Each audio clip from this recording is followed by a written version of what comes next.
let me start speaking Portuguese and then I'll turn to English as the numbers go up here, number of participants. We've just crossed the mark of 50, 54, 56, 59. It's in counting. Bom dia a todos, bom dia a todas. É um grande prazer e uma honra para a Fundação Fernando Henrique Cardoso organizar este evento hoje com GERSHON BASKIN. Nós tivemos um probleminha de última hora com o Guga Chakra. Ele não pode se juntar a nós, mas nós agradecemos imensamente aqui ao Marcelo Lins, da Globo News, outro jornalista da melhor qualidade. Acho que foi uma bênção divina que nos permitiu encontrar um substituto à altura do Guga, aos 45 minutos do segundo tempo. Então, muito obrigado, Marcelo, realmente encarecidamente em nome da Fundação. I would like also to thank a group of like-minded institutions that got together to make this happen, and they are Editora Edra, Instituto Brasil-Israel, and Peace on the Table, an initiative led masterfully by Sheila Mann. Sheila, thank you so much. My personal gratitude and the institutional thanks of the Cardozo Foundation for that opportunity. Well, it's hard to, in a nutshell, to introduce GERSHON BASKIN, but I'll try to do that concisely. GERSHON was born in New York in 1956 and migrated to Israel in 1978, if my memory serves me well. And he defines himself as a social activist, political entrepreneur, and I would add public intellectual dedicated to the cause of peace between Israeli and Palestinians. He has founded an institution dedicated to that cause. Let me read the name, not to make any kind of mistake. Founder and co-chairman of Israel-Palestine Center for Research and Information, and it was later renamed, and you tell the new name of the institution. The important thing, he has been dedicated to that cause for more than 30 years. Is a columnist with the Jerusalem Post, a well-known figure, very respected figure, has served as an advisory to the peace process right after the Oslo Accords under the leadership of the Yitzhak Rabin. I think it's very opportune that we hold this conversation today, 27 years after the Oslo Accords and 25 years after the assassination of Yitzhak Rabin on November 4, 1995. And the question is the two-state for two people solution still holds? And if not, what are the alternatives? That's, I think, is the question hovering this conversation. But I have already said and talked too much, and I would like to hand it over to Marcelo Lins, who will conduct the interview with GERSHON BASKIN.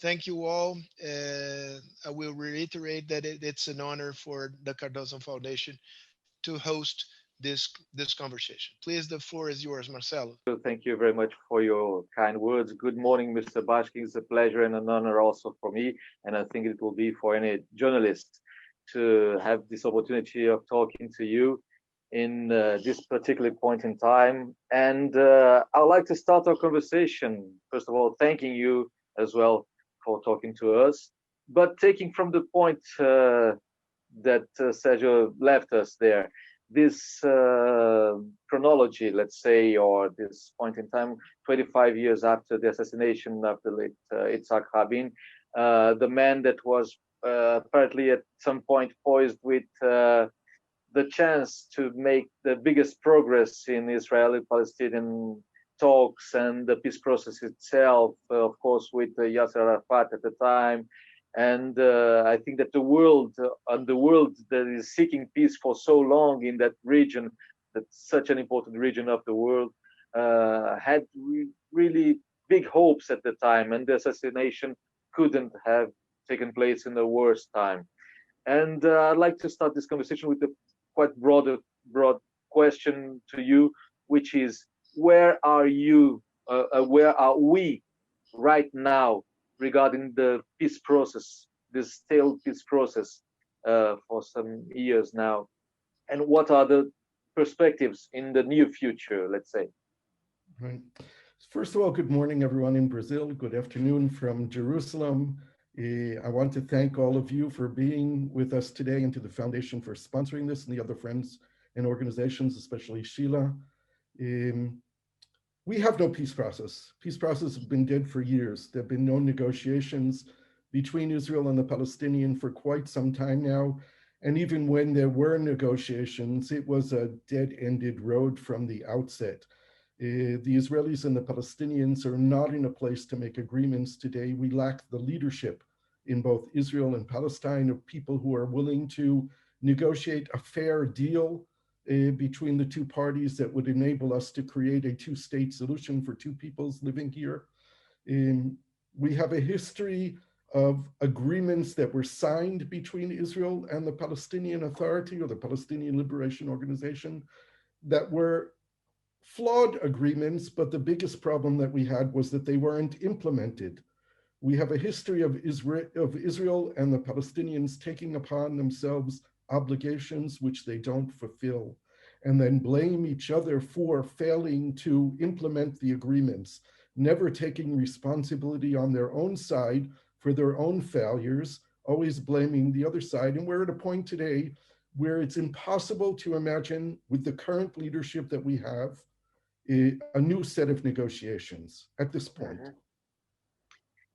And taking from that, I'd like your view also about the latest peace plan, so-called, that was put on the table by the US government. And really, weirdly enough, without the participation of the Palestinians in this peace plan. They say that they are ready to welcome them in the process, but they weren't in the peace plan. Do you think there is something there that we aren't seeing, or is just something that it obviously can't work? Right. I think it's quite obvious that the deal of the century, as President Trump called it, it died on November 3rd. The Palestinians called it from the outset the steal of the century, not the deal of the century, because it assumed, before even starting negotiations, that Israel would annex 30% of the West Bank. That for the Palestinians is a non-starter. From the Palestinian narrative, when they agreed to go into the Oslo peace process, they compromised on what they believed was 78% of their homeland. If the Palestinians, in going to Oslo, assumed that they would create a Palestinian state in the West Bank, in Gaza, in East Jerusalem, that's 22% of the land between the river and the sea, and they were prepared to recognize the state of Israel within the pre-1967 borders, accounting for 78% of the land between the river and the sea, which one side calls Eretz Israel and the other side calls Palestine. But the Palestinians had no willingness, no readiness, even today, to compromise on the 22% when they believe they gave up 78%. So any deal which presumes that they will have to make compromises on the 22% can only be accounted for as being practical if there is the element of territorial swaps involved, which is what Prime Minister Olmert had negotiated with President Abbas. But of course, those negotiations never made it to the final line also.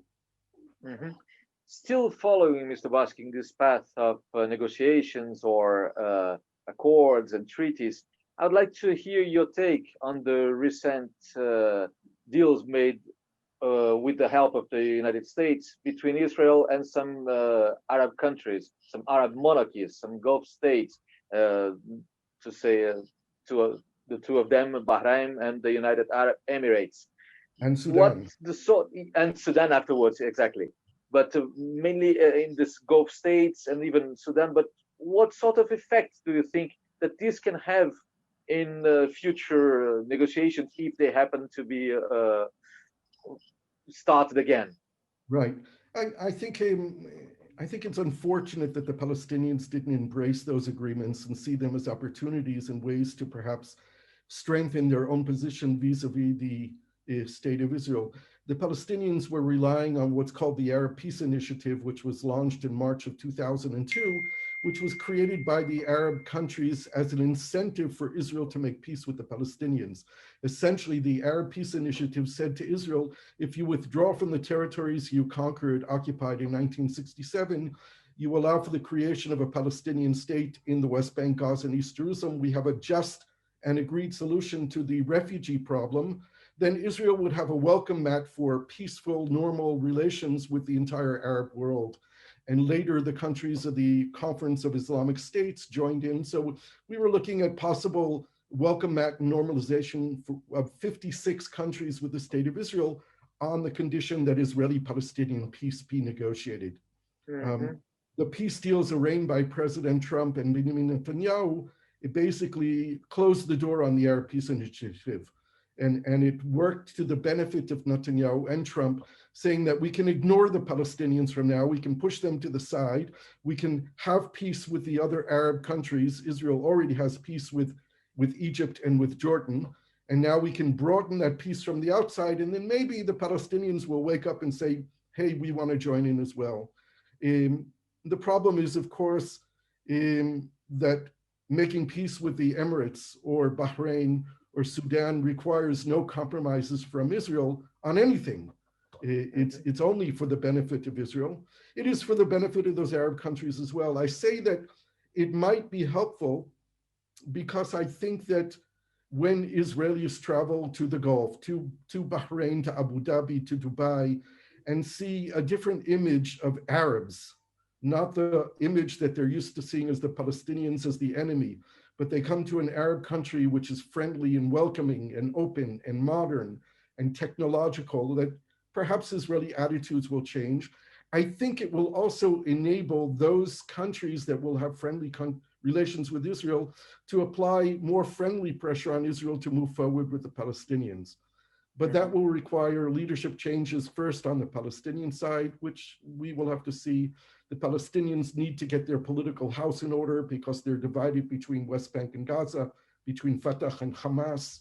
And nonetheless, I still think that those Arab countries can have a positive impact for the Palestinians if the Palestinians are more welcoming to the idea of peace with those countries. Now, it seems that it is. President Abbas yesterday announced that he's resending his ambassadors back to the Emirates and back to Bahrain after he had recalled them after the Abraham agreements were signed.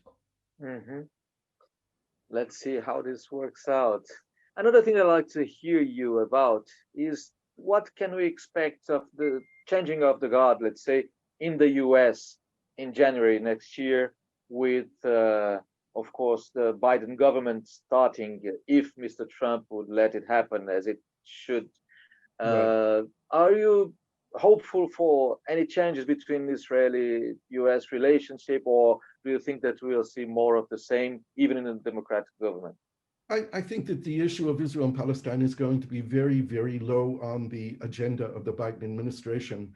They have the COVID crisis to deal with, the economic collapse of the world, and in particular America. That's going to be much higher on the agenda and much more in the focus.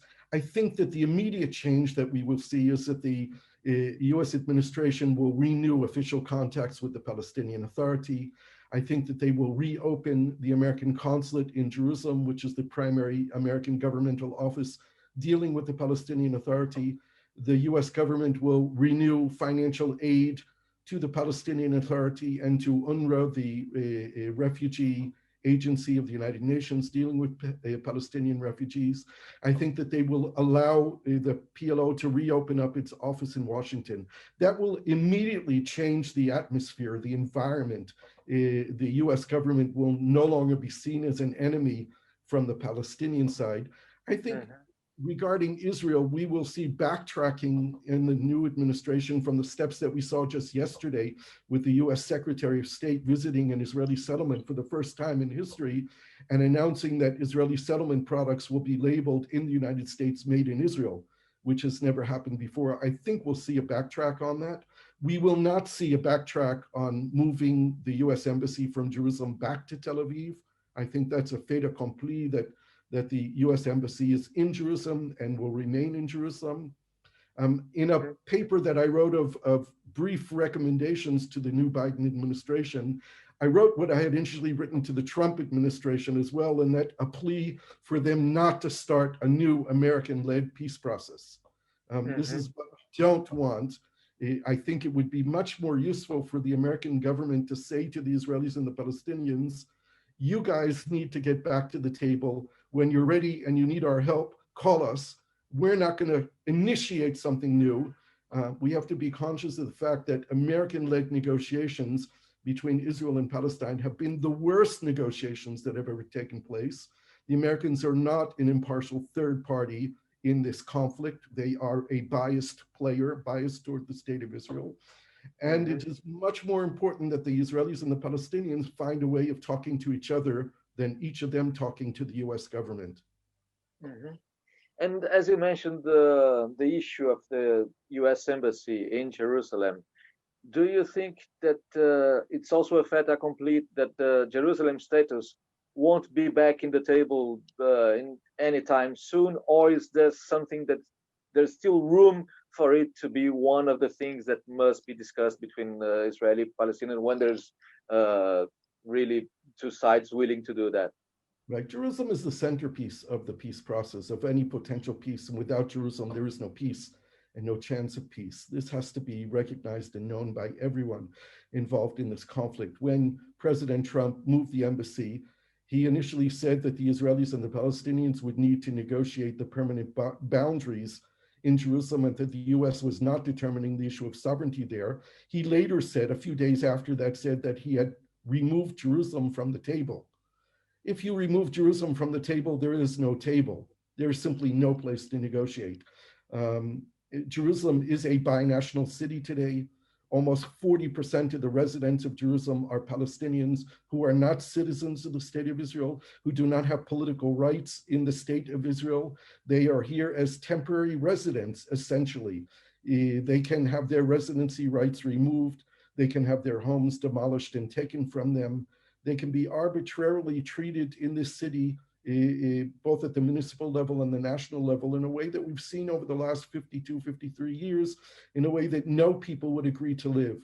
Jerusalem is the political capital of the Israeli Jewish people and the Palestinian people. It is an international city in its importance to the world as the center of monotheistic religions, and it has to be the centerpiece of any future peace in the region between Jews and Arabs, Israelis, Palestinians, Jews, Christians, and Muslims. And if you think about peace as a process that we need to pursue, and that's the title of your the book from 2017, In Pursuit of Peace, and sometimes we really have this impression that we are pursuing peace or chasing peace, and it always is running ahead of us, and it's very difficult to catch this peace. But we know of your relentless work. We know of your work with the liberation of Gilad Shalit, as well, the soldier that was kidnapped by Palestinian terrorists and everything.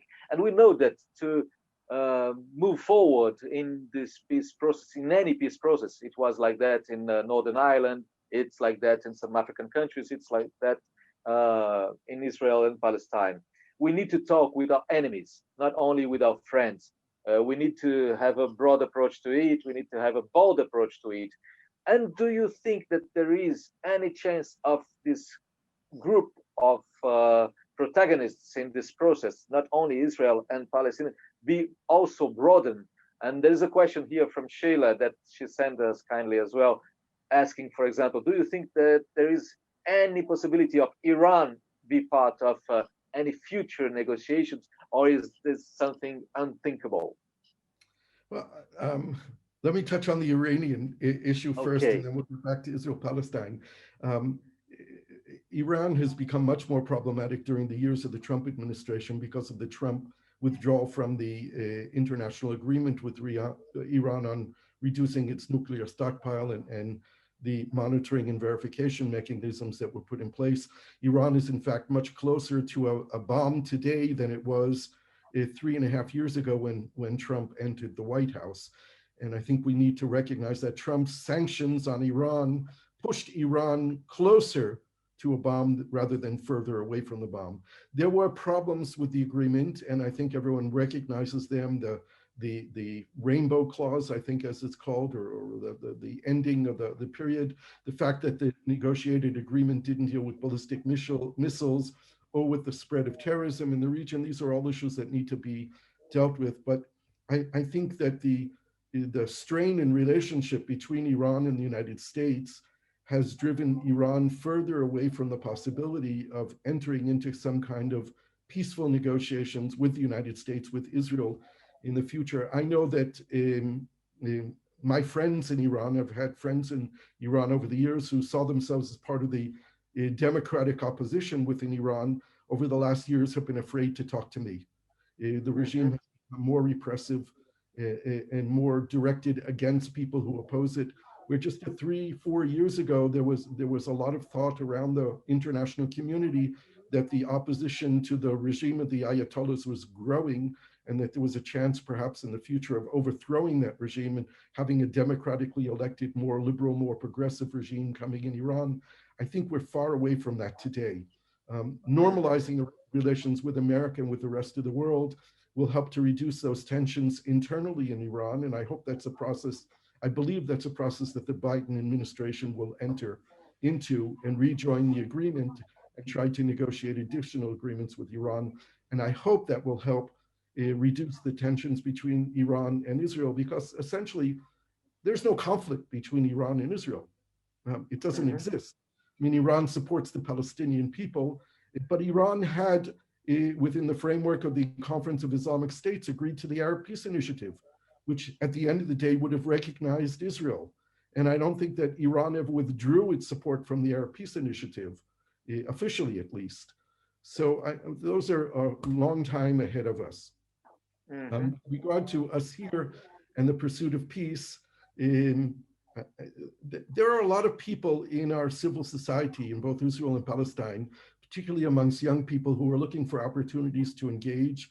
They don't really know how to do it. There's a lot of delegitimation of Israelis and Palestinians who want to do that from within their society. We won't have any significant change until we have a change of leadership. And I hope that that will be coming on both sides, in Israel and in Palestine. President Abbas is in his 12th or 13th year of a 4-year term. He's almost 85 years old. Prime Minister Netanyahu is now the longest serving prime minister in the history of Israel. He has indictments for 3 charges of corruption against him. And I believe next month he will begin his trial, where he will have to spend a lot of time trying to defend himself so he won't end up in prison.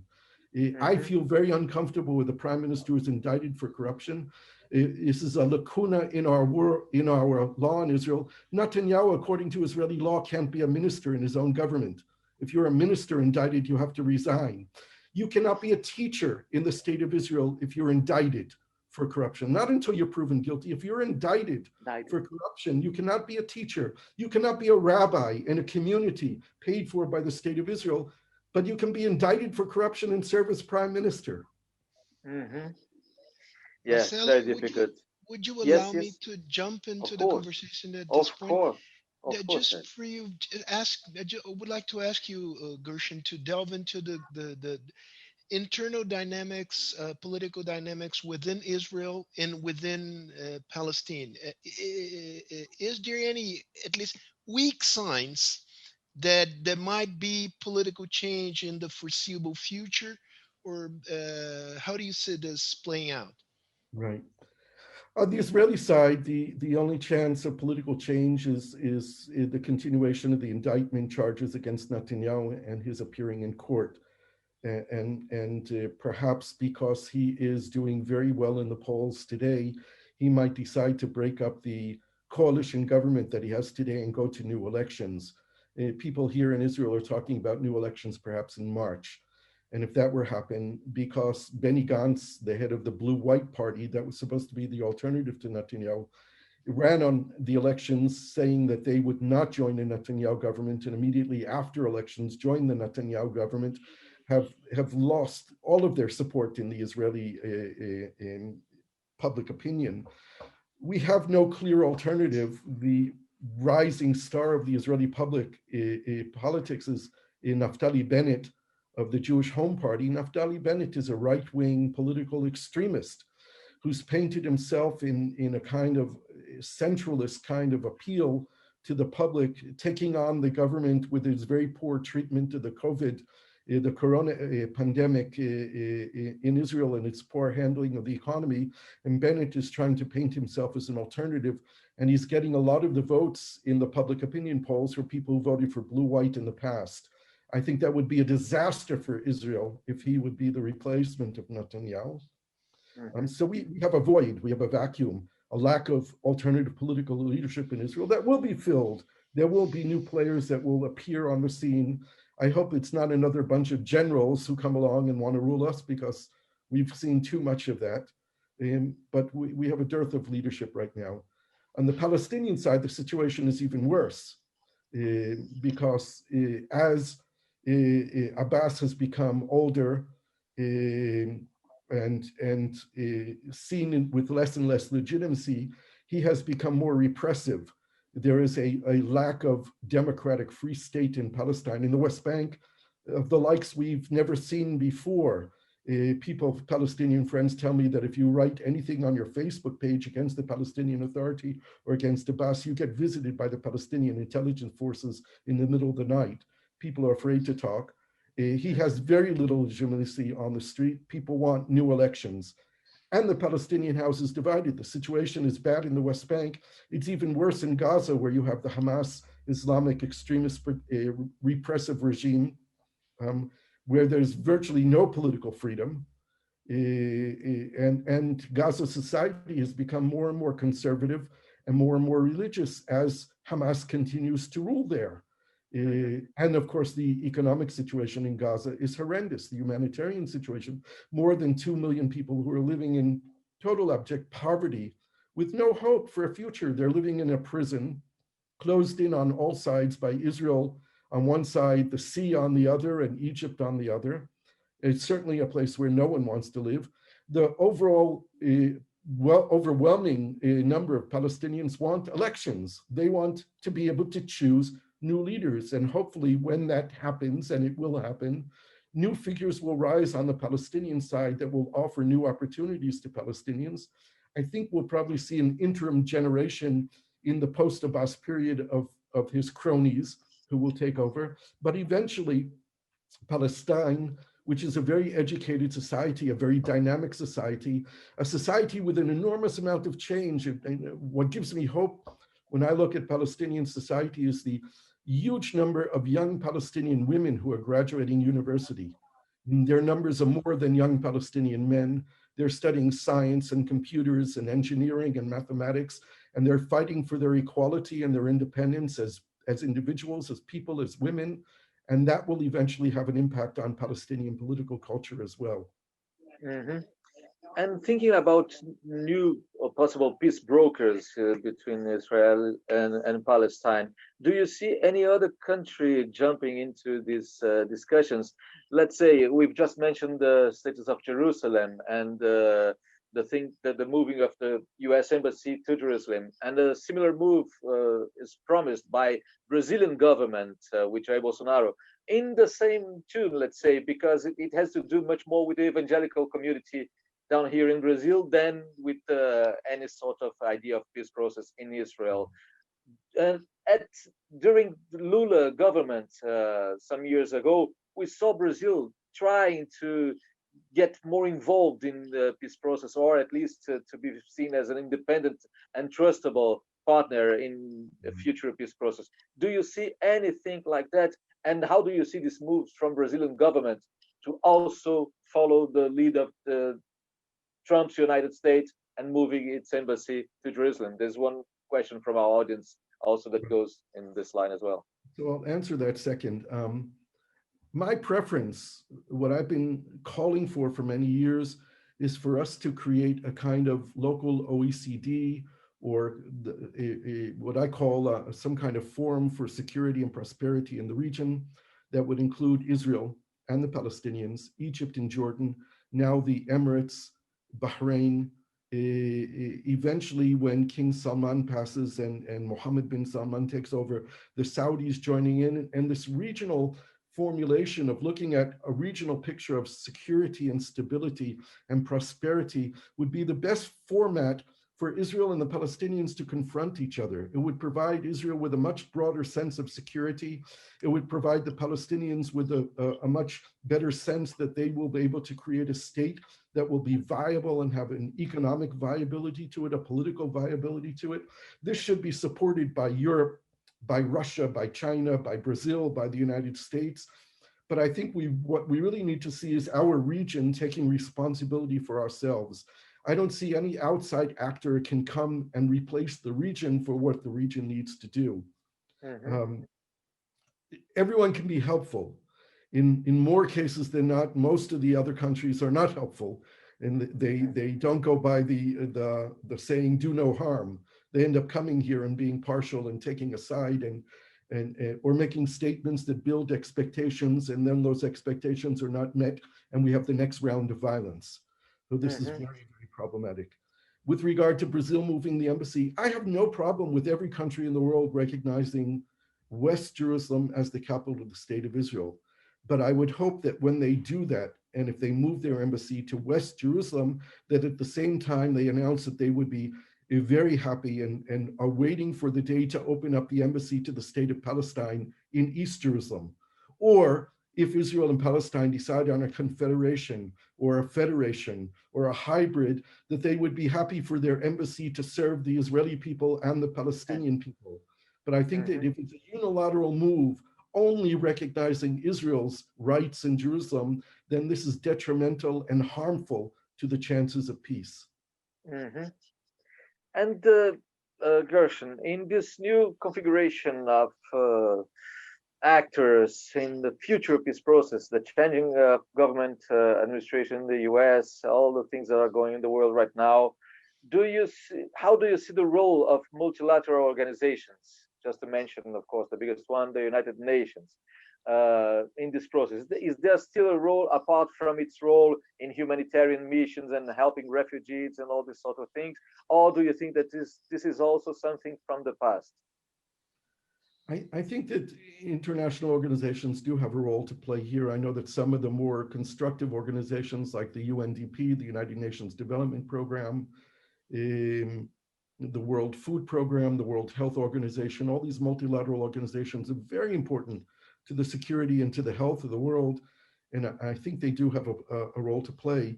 I think that we have to see what's going to happen between the United States and Russia and the United States and China to determine whether or not the Security Council can play a positive role here. In the past years, they've been playing superpower politics at the expense of a lot of countries in the region, in the world. And if there can be agreement between the United States, Russia, and China on a particular program that would help create peace here, that would balance the needs and the interest of both the Israeli and the Palestinian people, then it could be a useful place. Otherwise, we have the General Assembly, which is just a debating club that generally supports the Palestinians and creates more animosity amongst Jews and Israelis against the United Nations and international organizations. That's generally not helpful. But the United Nations is a place where at the end of the day, will give legitimacy to any Israeli-Palestinian peace agreement. It will have to be brought to the Security Council, to the United Nations to gain international legitimacy. There are issues that could be dealt with in the frame of a Security Council resolution that would be easier to deal with in that framework than for the Israelis and the Palestinians to agree on themselves. One issue, as an example, is for the Palestinians to recognize Israel as the nation state of the Jewish people. which they haven't been able to do in bilateral negotiations. But if there was an Israeli-Palestinian agreement, and that was written in the text of a Security Council resolution, where Israel is recognized as the nation state of the Jewish people, and Palestine is recognized as the nation state of the Palestinian people, in the framework of a Security Council resolution, the Israelis and the Palestinians wouldn't have a problem. Marcelo, if you allow me again, Of course. let me take a more granular perspective, civil society to civil society relations. As far as I think I understood it clear, you're pessimistic in terms of short-term possibilities of political change, but your hopes are placed on long-term social change. In this perspective, an NGO like the one you have founded, what it can do to sort of boost this change in Palestinian society, and how is it possible to work given the broader political context in Israel and in the under the Palestinian Authority government? I'll give two examples of things that I think that could be done in civil society today. I'm no longer directing the organization that I had founded. I left it in 2012 because I thought the next generation of Israelis and Palestinians really had to come in and play a role. But one thing that we had done, we started doing it very early in the days I founded this joint Israeli-Palestinian organization in 1988. And what we sought to do was to create safe forums for Israeli and Palestinian central figures from the society to have a place where they could meet and exchange ideas and get to know each other. Once the peace process had emerged in the end of 93, 94, the Palestinian Authority was created, we created forums for Israeli and Palestinian government officials, civil servants, to meet on a regular basis. We had an economic working group, a water scientist working group, an environmental working group, a working group on the future of Jerusalem, a group of security officials that were meeting. And there was a time in the late 90s where you would go into every Israeli or Palestinian government ministry and you would meet people there who knew people on the other side. They had ongoing contacts. We used to take them to Turkey for a long weekend where they would spend hours in discussions, but they would also spend hours having a good time together, getting to know each other as people, becoming friends, having this relationship. Today, when you enter Israeli and Palestinian government offices, there is no one in both sides who has any connection with people on the other side. So that's something that if I were active in civil society today and have the financial resources, I would renew immediately. It's very difficult to do because those people can't act on their own. They need permission from the people above them, and that's not easy to get, particularly today when there's no legitimacy for doing it. But I would work very hard to create a safe forum for officials on both sides to re-engage. Another area that I would work very intensively in is in helping to create democratic forums within the city of Jerusalem, particularly for Palestinians to empower themselves, because the 350,000 Palestinians in Jerusalem are leaderless. They cannot, the Palestinian Authority is not allowed to work in Jerusalem, and they are not represented by the Israeli government or the Israeli Jerusalem municipality. So I would, with young Palestinians, work in every single of the 20 some odd neighborhoods in East Jerusalem of creating local boards. I had once suggested to the Palestinian leader in Jerusalem, Faisal Husseini, that they use Israeli law to create a democratic platform for change. They could create a nonprofit company. They could give out shares in this company to every resident of East Jerusalem, every Palestinian, make them shareholders, and then hold elections for a board of directors. Would essentially be a democratic election for a leadership for East Jerusalem. And I would begin to engage young people on the Jewish side of Jerusalem to meet with these young people on the Palestinian side of Jerusalem. This is where we can build leadership and build a movement from the bottom up. It's going against the trend. It's against what the larger society wants, but I think this is what we have to do. Back to you, Martin.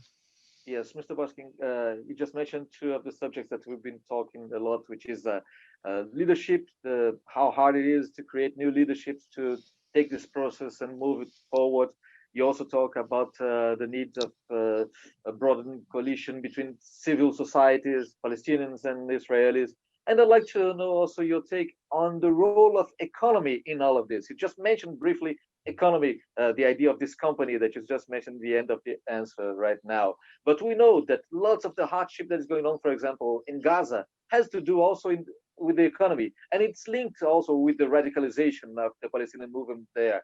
So do you think that economy, knowing Israel, such an innovative country with so many possibilities of cooperation between these two people in the same land, what's the role and the importance of working also at the same time with economic factor in this? It's essential. It is essential. And I've always said it makes no sense to me as an Israeli to want to have poor neighbors. It makes no sense. I want to have prosperous neighbors. I want them to succeed. And if we look at every report that's been issued by the World Bank or the United Nations, different economic agencies, trade agencies, we look at every report by the International Monetary Fund on what are the blockages for Palestinian economic development.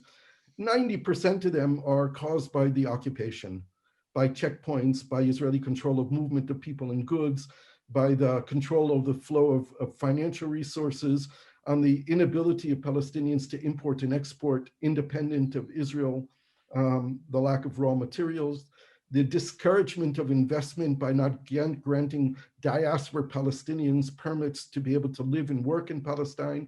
There are so many obstacles. I'll give you an example.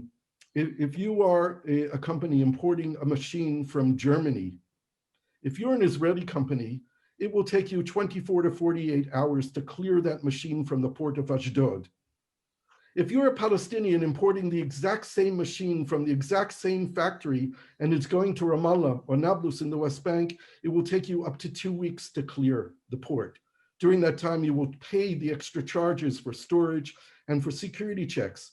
If you're an Israeli importing a container of goods, you will pay for a security check on the container only when the security check happens. And that's done randomly, one of every 20 or 30 or 50 containers. If you're a Palestinian, you'll pay for a security check on every container, whether it happened or it didn't. So how can you compete? You can't.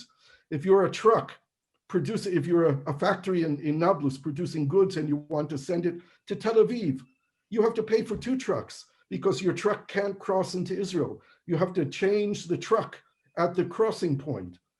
It's impossible to compete and to develop. So this makes no sense. We need to find out how to deal with the security issues without compounding the situation so that it makes Palestinian goods non-competitive in the local and in the international arena. With regard to Gaza, the Israelis talk about all the time how goods get into Gaza. And it's true, there are 600 to 800 trucks of goods going into Gaza almost every day. But for every 2,500 trucks going into Gaza, 1 comes out. How do you build an economy if you can't send anything outside of your economy? This is the real problem here. There used to be industrial zones on the Israeli-Gaza border, which employed thousands of Palestinians from Gaza. There were Palestinians who owned factories in these industrial zones. Those are all closed. There used to be tens of thousands of workers coming out of Gaza working inside of Israel. Israel needs that labor in construction, in agriculture, but we don't let them cross. We need to deal with the situation. The problem here is also because there are 4 Israelis in Gaza being held hostage by Hamas. 2 Israeli soldiers who were killed in the war of the summer of 2014, Oron Shaul and Hadar Golden, and 2 Israeli civilians who are presumed to be alive, Avera Mengistu, an Ethiopian Israeli, and Hisham Asayed, a Bedouin Israeli. Both of them are known to be mentally ill on medication. They both managed to cross into Gaza almost 6 years ago, and they're being held hostage in Gaza by Hamas, who want to negotiate a large prisoner exchange like with the Gilad Shalit case. Now, Israel has agreed to reduce a lot of the impediments of the siege on Gaza, which has been there since 2007. but it will not implement those agreements that have been made through the United Nations and through Egypt, through Turkey and others, while there remains Israeli citizens in Gaza, the two bodies and the two civilians. So we're in a kind of closed circle here where we need to resolve this issue of the prisoners, of the people being held hostage and the two bodies of the soldiers in order to implement the changes that will enable Gaza to open up. But it's a very difficult negotiation, and the gaps are still very wide between Israel and Hamas on that issue. Mm-hmm. But you've dealt yourself with Hamas before. Do you think that there is any possibility of dealing with it again now, and there is room for at some point Hamas even recognizing the state of Israel? What would it take for this to happen? It's such an important move forward. Brian, I don't think Hamas is ready to recognize the state of Israel, but I think it is possible to arrive at a long-term ceasefire with Hamas. Hamas has an element of pragmatic leadership. This is to be different from moderate leadership. There's a difference between being moderate and being pragmatic. And I don't think that we've reached the point where we can describe the leadership in Hamas as being moderate, but there are pragmatic people there. Hamas is currently undergoing their election process. Their election process is secretive. It's determined by people in Gaza, in the West Bank, people from Hamas abroad in Lebanon, in Turkey, in Jordan, and in the Israeli prisons, Hamas prisoners. And they have a complicated election process where they're electing the leadership now. And there are certain people who are competing for the top positions and for the Shura Council, which is the leadership, the Politburo, so to speak, of the Hamas leadership. These elections should be completed in the coming months, and we will then know who comes on top. There's one person in particular that many Israelis talk about, a man named Yahya Sinwar, who spent 18 years or 17 years in Israeli prison. He is the current leader in Gaza, serving as the so-called prime minister of Gaza. He is competing now for the #1 position of the Hamas leadership.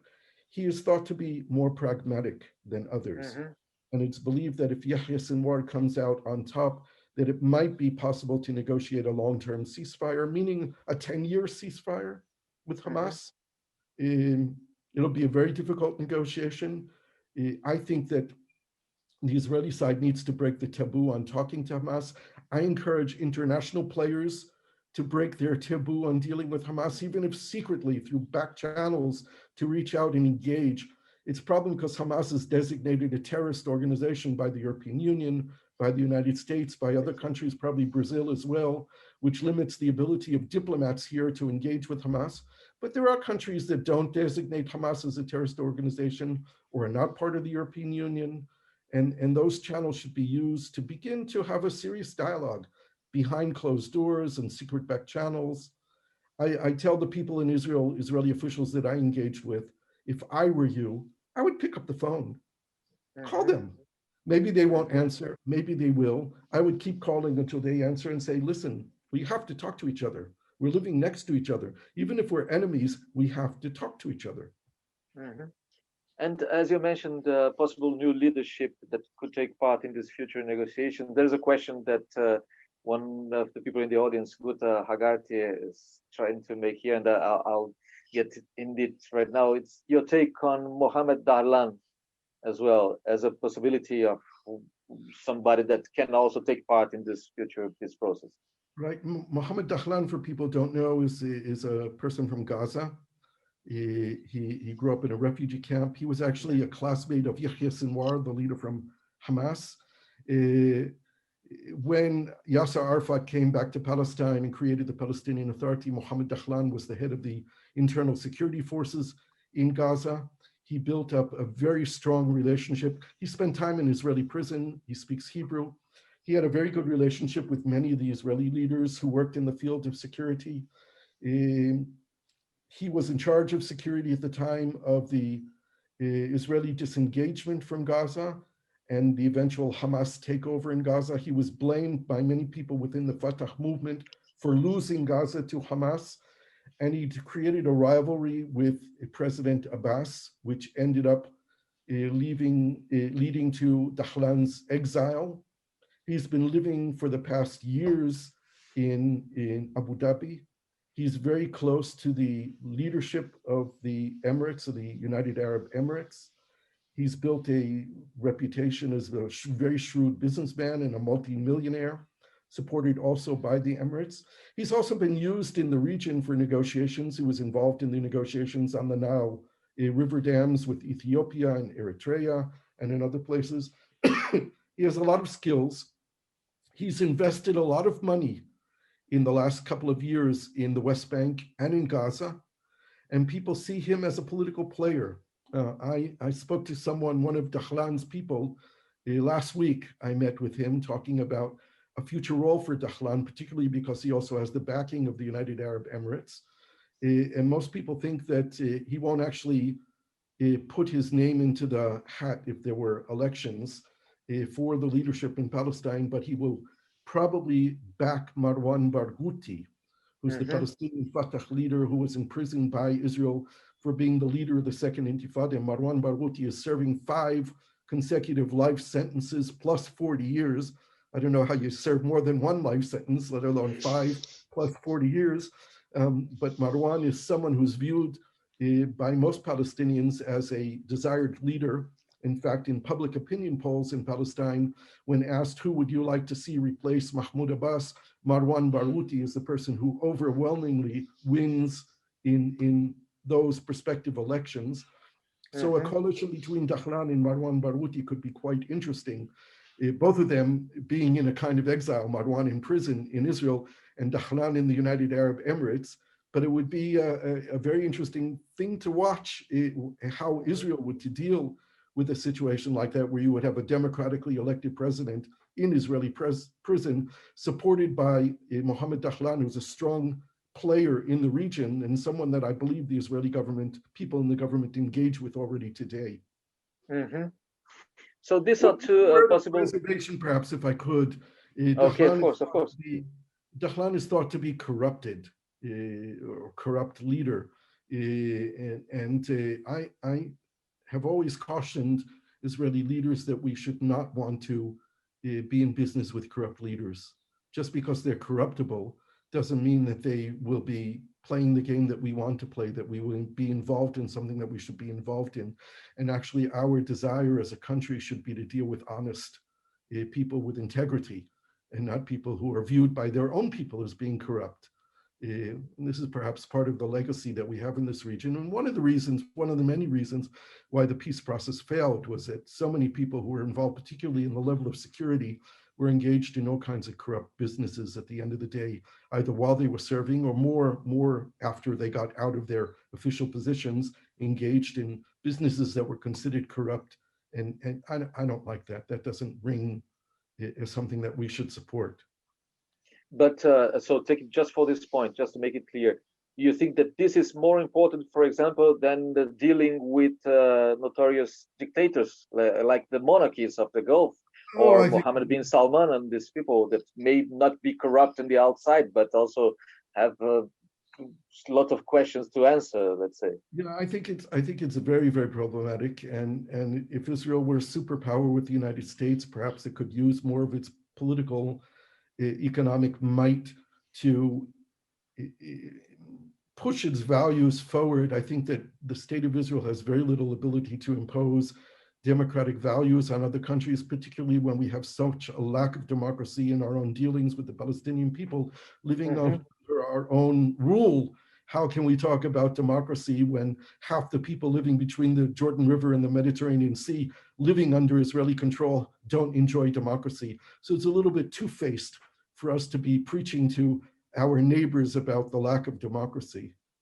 Gershon, you just touched a sore point, which is what do you make of the people who says that Israel is in face of a dilemma of either being a Jewish state or a democratic one? Right. I think it's very clear that today, 53 years after 1967, that between the Jordan River and the Mediterranean Sea, half the population is not Jewish and is not living under democracy. And Israel, which defines itself as the democratic nation state of the Jewish people today, is neither. It's not Jewish and it's not democratic. And this is the reality that we have to deal with. It's not a dilemma. It's a reality. Israel today is not the democratic nation state of the Jewish people. And those people who want it to be the democratic nation state of the Jewish people have to make decisions on who we are and what we want to see here. But the biggest problem that we face is that I'm not sure it's possible to have a viable two-state solution anymore. This is the greatest existential threat that the state of Israel faces. It might have been viable 5 years ago. I think that the governments of Israel in the last years have blocked the possibilities of creating a viable partition plan that would enable Palestinians to have a state of their own next to Israel living in peace. We're so entrenched in the settlement enterprise and the control, Israeli control over the West Bank. Even we talked about the possibility of land swaps. If Israel, no Israeli government can remove 500,000 or more settlers from the West Bank. It can't be done anymore. So the only way that we can have a viable two-state solution is if the Palestinians agree that the settlements or the majority of the settlements there will remain. But that will require a territorial swap of the Palestinians getting land from inside of Israel proper. The Israeli government of Netanyahu in the last year has built in the possible swap areas, limiting the possibility for those swaps. So I think in a way that Israel has defeated Oslo. Israel didn't want Oslo. Israel didn't want the two-state solution. And now the Palestinian people look at them and say, okay, you guys don't want it. What's the alternative? What are you proposing to us? There is no way to jump from a two-state solution to a one secular democratic state of Israel-Palestine. It's just not viable. We're going to have to come up with something else, a hybrid situation, a confederacy. There is a plan called Two States, One Homeland, which is known also as a land for all, which proposes two states with a confederation that Israel and Palestine will function sort of as a European Union, where the border would be the 1967 border, but no one would have to move. Israelis could live where they are in a Palestinian state as citizens of Israel and residents of Palestine. And they propose that an equal number of the settlers of refugees be allowed to return to Israel proper. So you can be a Polish citizen living in Germany, working in Germany, retain your Polish citizenship and live in Germany in the same way that Palestinians in Israel could live in each other's state. They propose that Jerusalem be a separate autonomous zone serving as the capital for these two states. Maybe these are the kind of new thinking that we need to approach and look at, begin to talk about and see how they're viable. It seems very far-fetched, but the continuation of the status quo, where we call ourselves the democratic nation state of the Jewish people, is simply lying to ourselves and lying to the world. And we need to confront that. We need to look in the mirror and determine who we are and what we want to be. Mr. Bashkin, there was a question here from our audience, and as you mentioned Oslo, I'd like to get back to it just a bit, because some people say that at that point in time, too much demands and too much burden was put in the shoulders of Israel, and not enough responsibility was asked from the Palestinians. And I'd like to hear from you, what do you think are the basic demands that you can't move away, demands that must be made to Palestinians, and what sort of things can be asked from the Israelis, realistically? The number one demand of Israel with regard to the Palestinians is on the issue of security. There's nothing that's more important for Israel than the issue of security, and that means fighting terrorism, fighting against the will of Palestinians to kill Israelis in order to prevent Israel from existing or from Israel having legitimacy. This is the most important thing.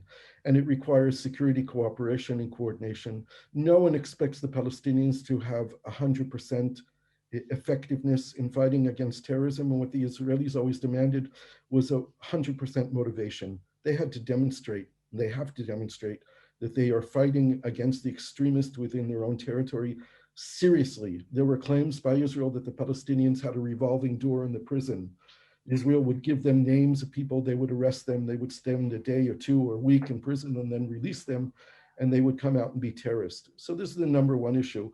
And going along with that is also in the textbook issue and the preaching in mosques. We need public diplomacy where people are talking about peace and they mean it. which means that you have to educate for peace in your schools. If textbooks are what we want to impart to the next generation, it's an expression of our values. It's an expression of what we really believe. And if you look at Palestinian textbooks, they've gotten worse over the years. They're worse today than they were 10 years ago, and they don't teach peace. They don't express a desire for peace, and this needs to change. This would be a great expression by Palestinian leadership to demonstrate that they are serious about peace. And likewise, the same thing, what's preached in the mosques by Muslim preachers is a reflection of what the society believes and the society wants to hear. We don't have enough Muslim preachers in the mosques in Palestine preaching peace. So these are the three issues: security, the education system, and what we hear in the religious centers. And still thinking about peace, and there's a question that Guta Hagat is asking here that was also in the back of my mind in the beginning of our conversation, but I forgot to ask you. It is, do you see any possibility, any room for something like a Truth and Reconciliation Commission to hear the grievances of both sides and to try and overcome the resentments that has been strengthened for the past decades? Is there anything like that? Because we've seen it worked somehow in South Africa. Can it work something like that in Israel? 100%. It will be very necessary, but can only happen after there's a political agreement. It can't happen before a political agreement, and this is very unfortunate because it would have a huge impact.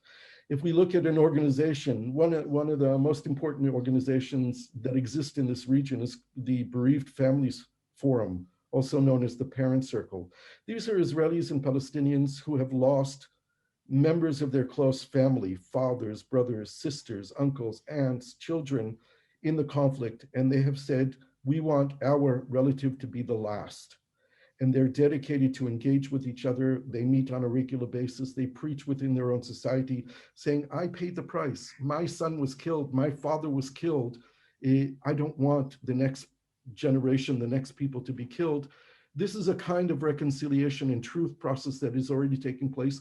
This is the organization, together with Combatants for Peace, who are former Israeli army officers and Palestinian militants, armed Palestinians, who have come together and said, we are laying down our weapons and we want to preach nonviolence and come together. These two organizations have organized now, I think, for 13 years on Memorial Day in Israel, the alternative Memorial Day ceremony, which is a truth and reconciliation ceremony that takes place in Israel on the day before Independence Day, on Memorial Day. It's a joint Israeli-Palestinian ceremony that takes place.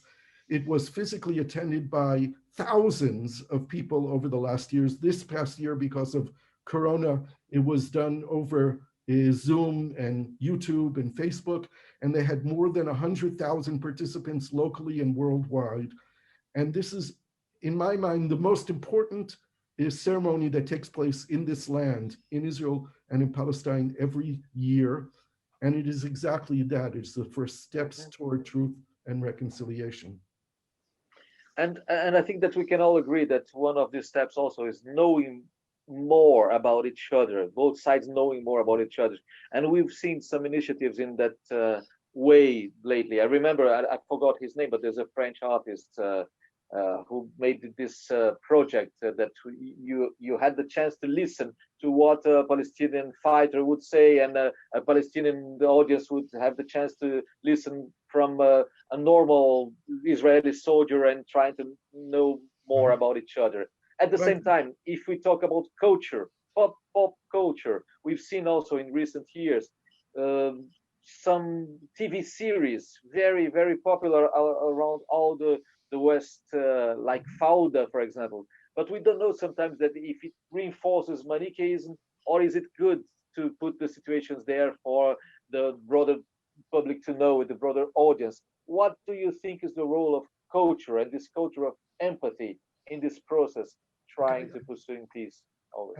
I'm not sure that Fauda is the kind of series that we're looking for, although it's quite interesting, and it's quite interesting to see the reviews of Fauda both in Israeli society and Palestinian society, and outside the region. I meet our neighbors in Lebanon and Jordan and Egypt and other places who have seen Fauda and are quite entertained by it. But I think that the tool that we have that we don't exploit enough is our language. Hebrew and Arabic are sister languages. If you speak Hebrew or you speak Arabic, you already know hundreds of words in the other language without being aware that you even know them. And if we stop perceiving this as the language of the enemy and encouraged many more people to study the other language, I think it would be creating wonderful bridges toward the lives and culture of the other people living here. There's been a sharp increase in the study of Arabic in Israel and the study of Hebrew in the West Bank over the last years, and this is very encouraging. It's not enough. We have a number of bilingual schools now in Israel. I think there's a network of 8 bilingual schools in Israel now, and a number of bilingual kindergartens where you have a Hebrew speaker and an Arabic speaker teacher in every classroom. And this is wonderful. This, to me, is the ideal thing that we should be doing and encouraging. Once you understand someone's language, you open up their heart. If you walk into an Arab home and you just say, marhaba, assalamu alaikum, people's heart open. Israelis are always impressed when non-Israelis say shalom, when they greet you in Hebrew. When you learn someone's language, you really open up a door and a window to a culture and a society. And the main thing is you open up people's hearts. So this is something we can do. The other thing I want to say is that we have unique opportunities today through social media to do positive things. Unfortunately, Facebook and Twitter and Instagram and these other medias are used for hate. But it's so easy. I tell students all the time, if you want to do something, find someone on Facebook, someone you don't know. Look for Ahmed or Fatmi or Samira or Yossi or Anat. Knock on their door on Facebook and say, hey, I'm so-and-so. I want to know you. Tell me your story. Tell me who you are. Don't argue. Don't start by picking a fight and making positions. Tell someone that you want to listen to them. I've never been told by anyone in my whole life experience all over the world, when I say, I want to know you, tell me your story, that someone said to me, no. Mm-hmm. And of course, GERSHON, just a quick one here, Sergio. Okay, go ahead. No, go ahead. It's just talking about perspectives of peace in the Middle East. We can't, of course, run away from one very delicate and complex thing, which is religion. And there are quite a few questions from our audience that comes to this subject. And I'd like to know from you, what's the role of religious leaders nowadays in both sides? Is there also peace initiatives, or are they too much radicalized from both positions and very strengthening their positions? How do you see their role? It's a very complex issue, because at the bottom line, the Israeli-Palestinian conflict is not a conflict between Judaism and Islam. It's not a religious conflict. It has very big religious interest and concerns, holy spaces, the Temple Mount, Haram al-Sharif, al-Aqsa, as the primary example of a holy place, which is at the center of the conflict. But we have to remember that Judaism and Islam are not at war here. Our problem is, because the conflict is national, ethnic, and identity conflict, the voices of religion in Israel and in Palestine and around the region have often, more often than not, been voices of extremism and not voices of moderation. There are moderate religious leaders in the region. Their voices are too low, and there aren't enough of them. They're not strong enough. Often they're marginalized within their own communities. They don't have legitimacy. Religion has to play a positive role in the making of peace here, in reaching out and making agreements, and in materializing those agreements into peace between people. It will have to happen. Unfortunately, until now, religion has played a negative role in the conflict. That could change. The head of the Islamic courts in Palestine, who's a very close advisor to Mahmoud Abbas, to President Abbas, I asked him, what's the issue with you not agreeing for Jews to pray on what they call the Temple Mount, and you call Al-Aqsa? What's the problem? Because from the point of view of Islamic religious law, of Sharia, there's no prohibition for a Jew to pray in a mosque. It's not prohibited. He said to me, it's not a religious issue. It's a political issue. It's an issue over control. If we had recognized control over this physical space, that's 1 square kilometer, we could foresee in the future a time where Jews could come up there and pray. But our fear is that they want to take the space, they want to knock down the mosques, they want to build the temple, they want to tunnel underneath to make the mosque collapse. We can't allow that to happen, so they can't pray there. They can't have any power there. This is a political issue. It's not a religious issue. So we need to separate the politics from the religion and enable the good message of religion to have a voice. Right now, it's mostly, as I said, unfortunately, a negative voice. Pleasure. Marcel, I have one last question. I'm afraid we are approaching the end of the conversation, but you close it, right? So my last question is kind of personal one, GERSHON. It is, what were your hopes and your greatest hopes and fears when you moved to Israel in 1978? And to what extent hopes were fulfilled and fears were mitigated, assuaged? And what are your hopes and fears going forward?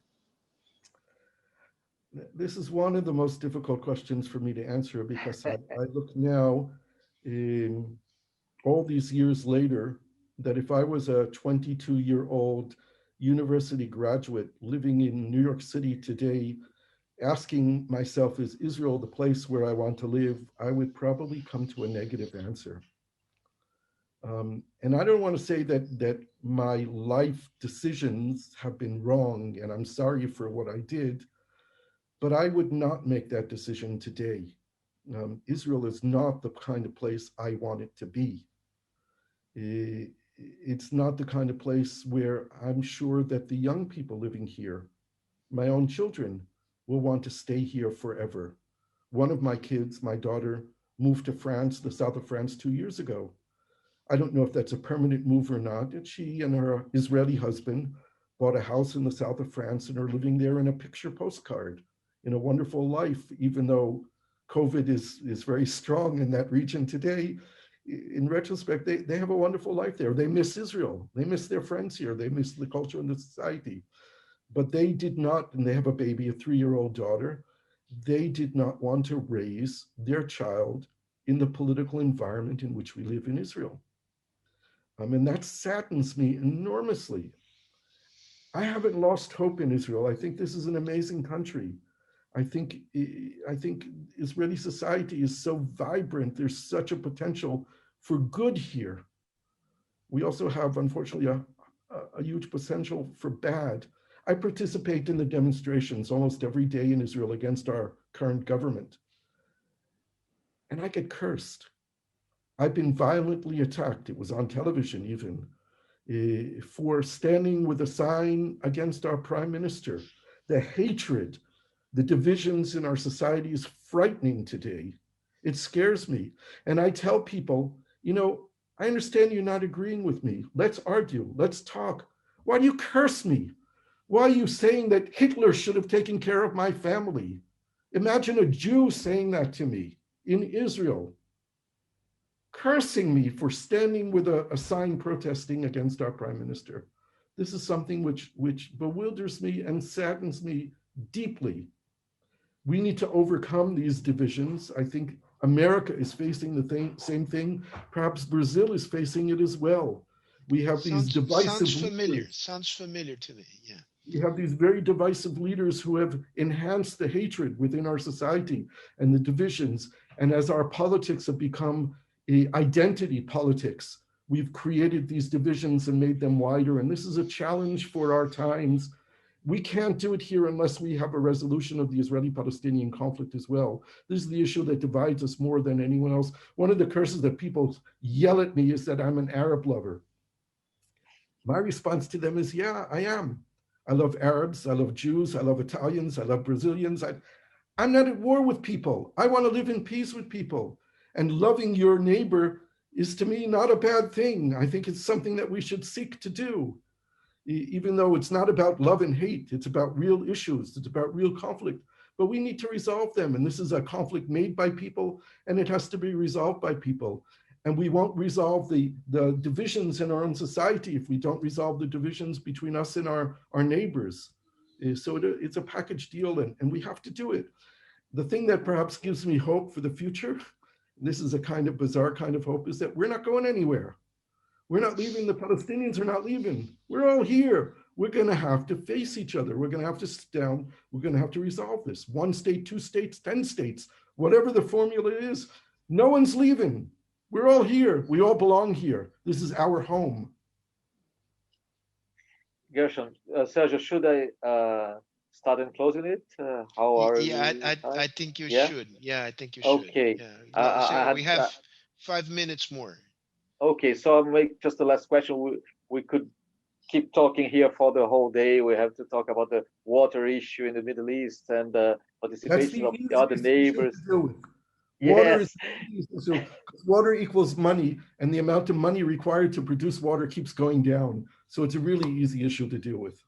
It's an easy issue to deal with. So you almost answered the last question that I wanted to make, which is we know all the difficulties in the way of peace and the pursuit of peace of Middle East. We've listened about the problems with religion, with the lack of leadership, with the lack of mediators. Palestinians just lost another one 2 weeks ago, Saeb Erekat, and we don't see who is the new one that would fill this gap. And Hannah Ashrawi is not the one, because we need new generations and everything.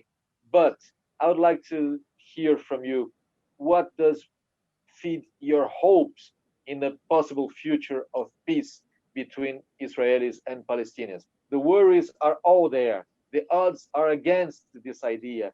But at the same time, as you mentioned, you're not moving away. Palestinians aren't moving away. They won't give up of their land and of the idea of a country or anything like that. So what keeps feeding your hopes in a better future and a brighter tomorrow? It's really hard to stay hopeful. Let's recognize that. It's not an easy thing to do, but I was born an optimist, and I'm an optimist all the time, and I try to look at for the best possible scenario, but I think it's going to take a lot of hard work with a lot of support from within and from without around the world. It encourages me that we're having this conversation. It encourages me that my weekly column, which I started writing in February of 2005 in the Jerusalem Post has become extremely right-wing and religious, and I'm probably the most hated columnist in the Jerusalem Post. But over the last few months, my column is now being translated and published in Al-Quds newspaper, a Palestinian daily newspaper in Arabic. And it turns out I'm one of the most popular columnists in Al-Quds newspaper. If you go into Al-Quds newspaper and look at the op-ed pages, I have more clicks on my article than almost anyone else who writes in Al-Quds these days, maybe because I'm presenting some new, fresh ideas for most Palestinian readers who don't really have an opportunity to read Israelis who are addressing them as well as the Israeli public with the kind of message that I have. Of course, I already mentioned young Palestinian women who are breaking away from the bounds that have held them backwards in their own society for reasons of a traditional religious society, who are now seeking higher education and getting it. 60% and above of all university graduates in Palestine today are women, and they're studying those professions that are needed to create a vibrant economy in Palestine: computers and science and engineering and mathematics. And they're fighting for their own independence. They're not fighting for peace. They're fighting to become individuals who are free within their own society to act on their own, to have an economic base, to get out of the control of the traditions of the society. That will have an impact on Palestinian society. And by the way, it's not just happening in Palestine. It's happening all over the Arab world. It's happening in Egypt. It's happening in the Gulf, in Saudi Arabia, all over. The role of women is essential for social and political and economic change. And it's happening in this region. They will find partners amongst Israeli women. One of the biggest peace movements in Israel today is Women Wage Peace. I think they have nearly 60,000 members. In my mind, their message is not sharp enough and not focused enough. They try to be general, but they've brought together 60,000 Israeli women who are saying peace must be made, it must be on the agenda of the government, and it can't be done without women, which I agree with totally. We need more women involved in this process, and it gives me hope that we're seeing more assertive women who will hopefully get into politics and play a much more important role in our militaristic societies. So these are the things that perhaps give me a little hope, and maybe we can share that hope with the people listening and watching today. Thank you very much. Thank you so much. My pleasure. Thank you all. It was a real privilege, honor, and pleasure. And of course, my book, which is supposed to be coming out in Brazil, in Portuguese, it is out in English, of course, and available on Amazon in both electronic form and hard copy. I'm sure that there must be Amazon in Brazil as well, that you can probably... Yeah, they're everywhere. When it is supposed to be published here? That you should speak to Sheila about, because she took the initiative to get it translated. All right.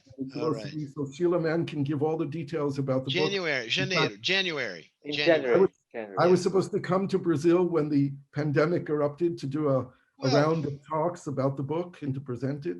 It has now come out in Arabic. There's a Kuwaiti citizen who read the book, said this has to be in Arabic. He paid for it to be translated, found a publishing house in Jordan that now published it, and it's available in Arabic. Now I'm left with the challenge of translating it to Hebrew. Great. Very good. Pleasure. Thank you very much for this honor. Shabbat shalom. Shabbat shalom, Shabbat shalom. Bye-bye. Bye-bye. See you. Marcelo, valeu, hein? Foi ótimo. Obrigado, hein, Sérgio. Valeu, obrigado, pessoal. Grande abraço aí, gente. Beijos, abraços. Valeu, pessoal.